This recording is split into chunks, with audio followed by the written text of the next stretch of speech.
বাংলাদেশের মানুষের ঐক্যবদ্ধ শক্তি যতগুলো বড় অর্জন করেছে তার একটা অন্যতম বড় অর্জন হচ্ছে আগামীকাল।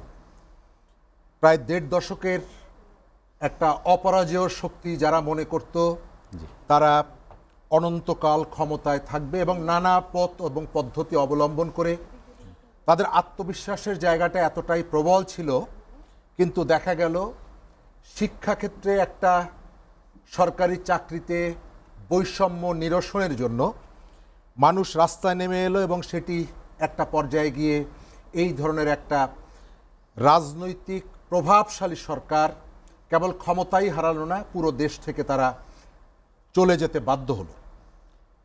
মানুষের দীর্ঘদিনের ক্ষোভ, দীর্ঘদিনের পুঞ্জীভূত অভিমান এবং দীর্ঘদিনের যে ধারাবাহিক লড়াইয়ের অনিবার্য পরিসমাপ্তি ঘটল আজ থেকে 1 বছর আগে। বাংলাদেশের এর আগের যতগুলো আন্দোলন হয়েছে সেই আন্দোলনের থেকে এই আন্দোলনের একটা ভিন্নতা আছে, এবং সেটি হচ্ছে এবারের 1 বছর আগের যে আন্দোলনটা বিপুল সংখ্যক মানুষের আত্মদান করতে হয়েছে। এত সংখ্যক মানুষ এর আগের কোনো আন্দোলনে তাদের জীবন দিতে হয়নি, আহত হতে হয়নি। সুতরাং এবারের যে পরিবর্তনটা, এই পরিবর্তনটা অন্য যে কোনো রাজনৈতিক ঘটনার থেকে ভিন্নতর।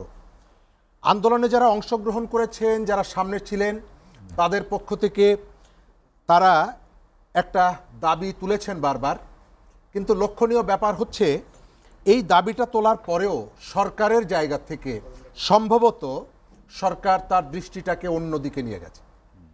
এই গণ অভ্যুত্থানে যে মানুষগুলো অংশগ্রহণ করেছে আপনি যদি দেখেন তার সিংহভাগ যারা আত্মাহুতি দিয়েছে, হত্যাকাণ্ডের শিকার হয়েছে, নিহত হয়েছেন, তাদের বেশিরভাগই হচ্ছে সাধারণ মানুষ। কিন্তু গত 1 বছরের সরকারের যত কর্মকাণ্ড, এই কর্মকাণ্ডগুলো প্রমাণ করে দেয় সরকার দৃষ্টিটা সেখানে রাখেনি। তারা এমন কতগুলো বিষয় এখানে ইন্ট্রোডিউস করেছে এবং এমন কতগুলো ব্যক্তিকে তারা এখানে নিয়ে এসেছে এই কাজগুলো করার জন্য, যাদের অনেকের সঙ্গে গত 15 বছরের লড়াই সংগ্রামের দূরতম কোনো সম্পর্ক ছিল না, যাদের গত 15 বছর কেউ কেউ এমনকি যে সরকারটি চলে গেছে তাদের সাথে একটা সংযোগ ছিল, সম্পর্ক ছিল, এবং যাদের একটা বিরাট অংশের সাথে এই যে তরুণ এবং এই যে সাধারণ মানুষের যে আত্মদান, যারা রাস্তায় নেমেছিল, জন আকাঙ্ক্ষা যেটি ছিল 5 আগস্টকে ঘিরে, সেই জন আকাঙ্ক্ষার আসলে কতটা প্রতিফলন হয়েছে? জন আকাঙ্ক্ষার যে জায়গাটি যদি দেখেন, এটি একটা বড় ক্যানভাসে আলোচনা করতে হবে। তবে আমার পর্যবেক্ষণ একজন রাজনৈতিক কর্মী হিসাবে, আমরা যে আকাঙ্ক্ষা নিয়ে যাত্রাটা শুরু করেছিলাম আমরা সেখানে যেতে পারিনি। আমরা একটা জগদ্দল পাথরকে বিদায় করার পর যে ধরনের একটা স্বস্তিকর পরিবেশ আশা করেছিলাম, রাজনীতিতে যে গুণগত পরিবর্তন আশা করেছিলাম, তরুণদের সেন্টিমেন্টকে অনুধাবন করে রাজনৈতিক দলগুলো যে ধরনের রিয়্যাক্ট করবে আশা করেছিলাম, তার কোনোটাই আমরা দেখছি না। উপরন্তু গণ অভ্যুত্থানের 1 বছর পূর্ণ হওয়ার আগে অভ্যুত্থানের পক্ষের শক্তির মধ্যে ইতিহাসকে অস্বীকার করা, ইতিহাসকে মুছে ফেলা, মীমাংসিত অনেক বিষয়কে নিয়ে নতুন করে বিতর্ক তৈরি করা এবং তাদের প্রতি মানুষের যে আস্থা এবং আকাঙ্ক্ষা ছিল সেটিকে অন্যদিকে নিয়ে যাওয়া। সর্বশেষ আর একটা শিক্ষণীয় বিষয় আছে, আমি অনেকের কাছেই দেখি, বিশেষ করে সোশ্যাল মিডিয়ায়, একটা প্রাচীনতম একটা রাজনৈতিক দল এখন পর্যন্ত তাদের মধ্যে ধারণা হচ্ছে যে মানুষের হাতে আপনি টাকা দিয়ে নানাভাবে এদেরকে বিভ্রান্ত করে ভুল বুঝিয়ে একটা সরকারকে আপনি বিদায় করেছেন। যারা আজ থেকে কয়েক বছর আগে এই যে হাজার হাজার তরুণ যখন নিরাপদ সড়কের দাবিতে রাস্তায় নেমেছিল, তখন যারা বলেছিল হাতে চকলেট দিয়ে তাদেরকে নামিয়ে আনা হয়েছে, এই তরুণরা তখন প্রতারিত হয়ে আবার নতুন করে একটা নতুন দিনের আশায় যখন রাস্তায় নেমেছে, তখনও আমি দেখতে পাচ্ছি এখন পর্যন্ত সোশ্যাল মিডিয়ায় ট্যাগ দেওয়ার চেষ্টা করা হচ্ছে যে এদেরকে ভুল বুঝিয়ে বিভ্রান্ত করে পয়সা খরচ করে নামানো হয়েছে। এর ভেতর থেকে একটা রাজনৈতিক শক্তি তার যে শাসনামলের যে ভুলগুলো সেখান থেকে অনুধাবন করবে, অনুশোচনা করবে এবং সম্ভব হলে তার যে জায়গাটা সেটি পরিবর্তন করার যে শিক্ষা গ্রহণ করবে, এই প্রবণতা আমি এখন পর্যন্ত তাদের। প্রথমত আমি সরকারের আন্তরিকতাকে দায়ী করব, কারণ এটা একটা পলিটিক্যাল ইস্যু। জি। আপনি অ্যাডমিনিস্ট্রেশন পরিচালনা করা আর এই ধরনের একটা ঘোষণা তৈরি করা এটি ভিন্নতা আছে। সরকার বাংলাদেশের পলিটিক্যাল পার্টিগুলো তাদেরকে যতবার ডেকেছে, পলিটিক্যাল পার্টিগুলো সরকারের ডাকে সাড়া দেয়নি আপনি একবারও বলতে পারবেন না। সুতরাং সরকার যদি চাইতো যে তারা এই ধরনের একটা উদ্যোগ গ্রহণ করেছে, পলিটিক্যাল পার্টির সাপোর্ট চায়, পলিটিক্যাল পার্টিগুলো সাপোর্ট করছে না, যদি সেই ধরনের ব্যাপার হতো তাহলে আমি পলিটিক্যাল পার্টিগুলোকে দায়ী করতে পারতাম। কিন্তু এখন পর্যন্ত আমরা যতগুলো জায়গায় দেখেছি যে সরকার যতবার পলিটিক্যাল পার্টিগুলোকে ডেকেছে তারা রেসপন্স করেছে। সুতরাং আমি তাদেরকে দোষ দিব না।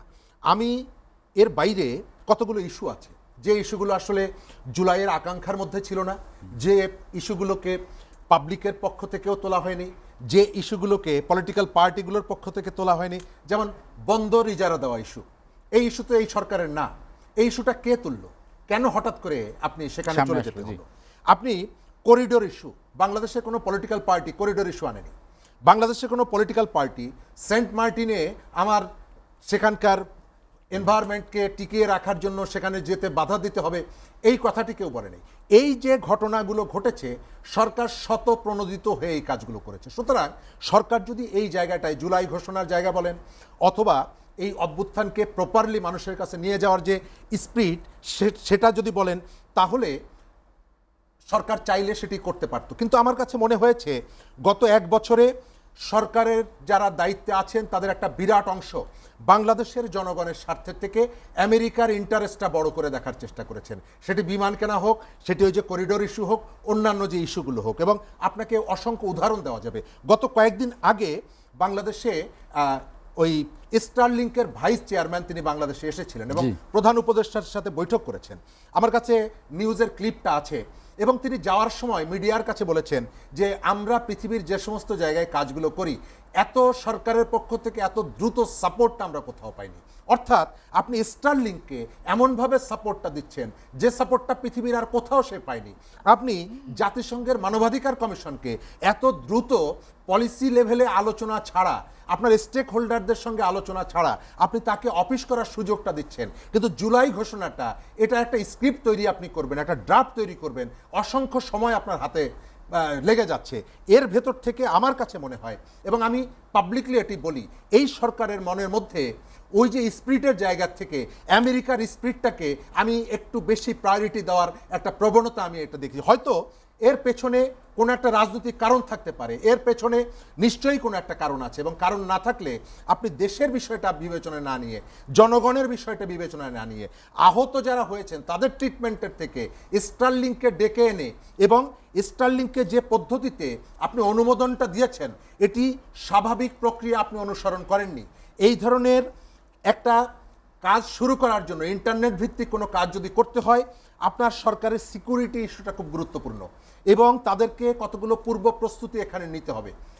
কিন্তু এখানে দেখা গেছে যে সেই ধরনের কোনো কাজ না করে সরকারি যে মোবাইল অপারেটর আছে তাদেরকে নিয়োগ না করে তাদের সাথেও আপনি কোনো ধরনের কোনো কথা বলেননি। আপনি এখানে একটা গেটওয়ে তৈরি করতে হয় আগে যাতে আপনার ডাটাগুলো বাইরে নিয়ে যেতে না হয়, কিন্তু এখানে আপনি যে কাজটি করেছেন তাদেরকে গেটওয়ে তাদেরকে করতে হয়নি। এই ডাটাগুলো তারা দেশের বাইরে নিয়ে যাবে এবং সেখান থেকে এটি অপারেট করবে। আপনি ইন্টারনেট সার্চ দেন, পত্রিকায় এসেছে, গুরুত্বপূর্ণ পত্রিকাগুলোতে এসেছে। বাংলাদেশের নিরাপত্তার দায়িত্ব যারা পালন করেন, স্বরাষ্ট্র মন্ত্রণালয়ের একটা স্পেশাল উইং আছে এই বিষয়ে দেখাশোনা করে, তারা সরকারকে আপত্তি করেছিল যে এই পদ্ধতিতে তাদেরকে অনুমোদন দেওয়া ঠিক হচ্ছে না। কিন্তু তাদের আপত্তি উপেক্ষা করে আপনি স্টারলিংককে এই সুবিধাটা দেওয়ার পেছনে আমি একবার উদাহরণ দিয়ে আপনাকে দেখালাম যে জনগণের যে ইস্যুগুলো আছে সেই ইস্যুগুলোর থেকে আপনি বাইরের থেকে নিয়ে আসা ইস্যু, আমেরিকার থেকে নিয়ে আসা ইস্যু, প্রতিবেশী ভারতের সাথে আমরা গত সরকার এগুলোকে অসংখ্য কথা শুনেছি। সরকার এগুলোকে বেশি গুরুত্ব কেন দিচ্ছে? বেশি গুরুত্ব দেওয়ার পেছনে একটা বড় কারণ তার তো কোনো রাজনৈতিক অভিলাষ নেই। তার রাজনৈতিক অভিলাষ নেই এটি আমি বলবো না, এটি আমি কোনোভাবেই বলবো না। যখন আপনি একাধিক মার্কিন নাগরিককে নিয়ে এসে দায়িত্বগুলো দেন এবং খুবই স্পর্শকাতর জায়গাগুলোকে দায়িত্ব দেন, সুতরাং তার ভেতর থেকে আমি সন্দেহ করি যে সরকারের মনের মধ্যে এমন কতগুলো বিষয় আছে যে বিষয়গুলো আমরা হয়তো বুঝতে পারি না, কিন্তু রাজনৈতিক সচেতন মানুষ তারা দেখতে পাচ্ছে।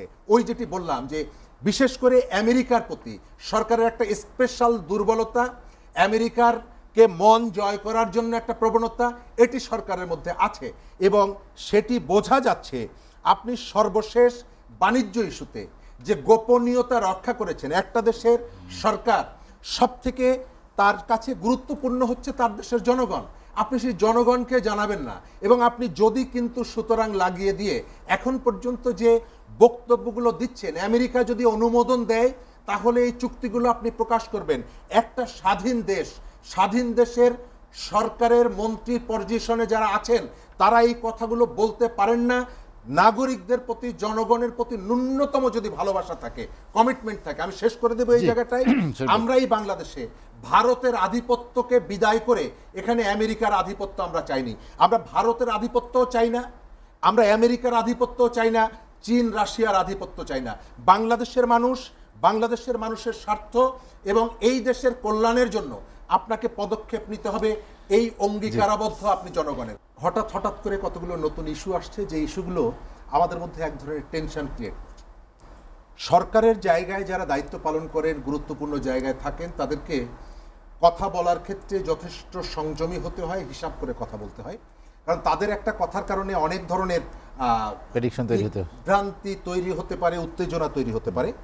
কিন্তু প্রায় দেখা যাচ্ছে যে আমাদের তথ্য উপদেষ্টা তিনি তার যে পজিশনটা নিচ্ছেন সোশ্যাল মিডিয়ায়, অল্প সময়ের মধ্যে সেখান থেকে আবার সরে যাচ্ছেন। তবে বাংলাদেশের রাজনীতিকে ঘিরে নানা ধরনের খেলা যে ঘটছে না এটা আমি বলবো না, এবং এটি দেশ এবং দেশের বাইরের থেকে ঘটছে। তার উদাহরণ আমাদের সামনে আছে। আমরা হঠাৎ করে শুনছি পলিটিশিয়ানরা ব্যাংকক গিয়ে মিটিং করছে, দোহাতে চলে যাচ্ছেন তিনি, এবং এটিকে ঢাকার জন্য ওই দিন নাতিদের সাথে খেলা করেছেন, সেই ছবিও সোশ্যাল মিডিয়ায় আনতে হচ্ছে। সুতরাং রাজনীতির বাইরে বিহাইন্ড দ্য স্ক্রিন অনেক কিছু ঘটছে। তবে আমার কাছে একটা সন্দেহ হয় যে এই সরকারের মধ্যে আমি অনেককে দেখি যারা কিন্তু 111-এর সময় যে সরকারটি এসেছিল, বিশেষ করে -2কে ফোকাস করে যারা দায়িত্বটা পালন করেছিলেন এবং সেই ধরনের একটা গ্রাউন্ড যারা তৈরি করেছেন, তাদের অনেকেই এই সরকারের গুরুত্বপূর্ণ জায়গাগুলোতে আছেন, সরকারের সাথে আছেন। এমনকি আমাদের প্রধান উপদেষ্টাও কিন্তু 111-এর সময় ফখরুদ্দিন মঈনুদ্দিন সরকারের একেবারে একনিষ্ঠ সমর্থক ছিলেন। সেই সরকারের সময় মিডিয়া টাইকুন যারা, তারাও যেমনিভাবে যাদেরকে সাপোর্ট করতো, তারা কিন্তু এখনো আছে। সুতরাং তাদের যে চেষ্টাটা, এবং সেই চেষ্টাটা যে এখন বন্ধ হয়ে গেছে আমি সেটি মনে করি না। বাংলাদেশের পলিটিক্সে ডোমেস্টিক ইস্যুর পাশাপাশি আমাদের এখানে ইন্টারন্যাশনাল অনেক খেলোয়াড়রা আছে যারা বাইরে বসে খেলেন, এবং আমি এইটা অনেক সময় বলি যে এক সময় আমাদের এখানে গাছে ফুল ফুটতো বসন্ত এলে, এখন আমাদের এখানে আমেরিকা চাইলে গাছে ফুল ফোটে, ভারত চাইলে আমাদের নদীতে জোয়ার আসে। সুতরাং আমাদের পলিটিক্সের এই যে পরিবর্তনের যে জায়গাটা, এই পরিবর্তনের জায়গাটা তারা ইন্টারফেয়ার করার চেষ্টা করেন। কেন? তাদের একটা আধিপত্য এখানে দরকার, এবং সেই আধিপত্য টিকিয়ে রাখার জন্য তারা সেই ধরনের সরকার নিয়ে আসে, সেই ধরনের এজেন্ডা নিয়ে আসে, সেই ধরনের শক্তিকে তারা ইনফ্লুয়েন্স করে। তা না হলে হঠাৎ করে আপনার এখানে কেন, আপনি বাংলাদেশের গত 15 বছর আমরা অসংখ্যবার বলেছি যে ভারতের সাথে আমাদের জাতীয় স্বার্থ পরিপন্থী চুক্তি হচ্ছে, এখানে এমন কি ঘটনা ঘটলো নতুন একটি সরকার আসার পর আপনি সেন্ট মার্টিনে যেতে পারবেন না কেন? এটা তো আপনার ভূখণ্ডের মধ্যে। কেন সরকার অন্যান্য জায়গায়, গত বছর বাংলাদেশে, আমি জাস্ট উদাহরণ দিয়ে শেষ করে দিব, গত বছর বাংলাদেশে সারজেল নামে একটা ওষুধ আছে, গ্যাস্ট্রিক হলে সেটি খেতে হয়, 1000 কোটি টাকার ওষুধ বিক্রি হয়েছে। তার অর্থ হচ্ছে যে আমাদের এখানে স্বাস্থ্য নিয়ে নানা ধরনের প্রবলেম আছে, সরকার সেই দিকে নজর দেয়নি। আমাদের স্বাস্থ্য খাতের যে সংস্কার প্রয়োজন ছিল, আমাদের শিক্ষা খাতের সংস্কার প্রয়োজন ছিল, বাংলাদেশের গত পরিবর্তনটায় একেবারে মূল ভূমিকাটি পালন করে যে শিক্ষার্থীরা, সেই শিক্ষার্থীদের জন্য আপনি এই সময়কালে কোনো ইনিশিয়েটিভ নিয়েছেন? আপনি এতগুলো সংস্কার কমিশন করলেন, ছাত্রদের জন্য আপনার কোনো প্যাকেজ নাই, কোনো উদ্যোগ নাই, হঠাৎ করে আপনি সেন্ট মার্টিনের দিকে কেন চলে গেলেন? বাংলাদেশের এনভায়রনমেন্ট, বাংলাদেশের সুন্দরবন, আমাদের তো বাংলাদেশকে টিকিয়ে রেখেছে সুন্দরবন, সুন্দরবনকে রক্ষা করার কোনো উদ্যোগ নাই। যে সেন্ট মার্টিন নিয়ে আমরা গত 30 বছর ধরে শুনছি যে এর দিকে আমেরিকার একটা দৃষ্টি আছে, তারা এখানে একটা ঘাঁটি গাড়তে চায় এবং যে সরকারটি ক্ষমতায় আছে এই সরকারের বেশিরভাগ মানুষের সঙ্গে আমেরিকার একটা গুড রিলেশন আছে, একটা ভালো সম্পর্ক আছে, আমেরিকার সাথে তাদের একটা সুসম্পর্ক রেখে চলেন। তারা যখন দায়িত্বটা নিল, আপনি সেন্ট মার্টিনে যাওয়াটা আমাকে বন্ধ করে দিচ্ছেন কেন? আপনি বন্দরটা তাদেরকে দিয়ে দিচ্ছেন কেন? শেখ হাসিনার কোনো কিছুই আপনি পছন্দ করেন না, এমনকি জয় বাংলা শব্দটা উচ্চারণ করলে আপনি তাকে জেলে নিয়ে যাচ্ছেন। কিন্তু তার সময়ে ডিপি ওয়ার্ল্ডের সঙ্গে যতদূর চুক্তি এগিয়ে নিল, আপনি আর অন্য কেউকে সার্চ করতে যাচ্ছেন না, আপনি সেই ডিপি ওয়ার্ল্ডকে দিতে হবে, যে ডিপি ওয়ার্ল্ডের সাথে সালমান এফ রহমান আলোচনা করে এই পর্যন্ত নিয়ে এসেছিলেন। শেষ করে দিব এই জায়গাটায়, সরকার কতগুলো ধোঁকাবাজি করছে আমাদের সঙ্গে। আপনি জানেন যে গণভবনকে জুলাই জাদুঘর করার কথা ছিল 1 বছর আগে। গত 15ই জুলাই সিদ্ধান্ত হয়েছে আগামী 5ই আগস্ট অর্থাৎ আগামীকাল জুলাই জাদুঘর উদ্বোধন করা হবে এবং বলা হয়েছে যেহেতু এত স্বল্প সময়ের মধ্যে এটি উদ্বোধন করা যাচ্ছে না, সুতরাং আমরা টেন্ডার কল করব না, আমরা দুটো প্রতিষ্ঠানকে ডেকে এনে তাদেরকে দায়িত্ব দিব এবং প্রতিযোগিতা না করে দুটো প্রতিষ্ঠানকে 111 কোটি টাকার কাজ দেওয়া হয়েছে। গতকালকে সরকারের পক্ষ থেকে বলা হয়েছে কাজ এগোয় নেই, 61% কাজ এগিয়েছে, 5 তারিখে উদ্বোধন করা হবে না, এটি পরে উদ্বোধন করা হবে। তাহলে আমি যদি জিজ্ঞেস করি যে এই জুলাই জাদুঘরের এই কাজটি আপনি ইচ্ছা করে দেরি করেছেন, আপনার পছন্দের দুটো প্রতিষ্ঠানকে দেওয়ার জন্য এটি করেছেন, কোনো ধরনের প্রতিযোগিতা ছাড়া জনগণের টাকা, এই যে জুলাইকে ইস্যুকে সামনে রেখে, ইমোশনকে সামনে রেখে আপনি দুটো প্রতিষ্ঠানকে দিয়ে দিলেন।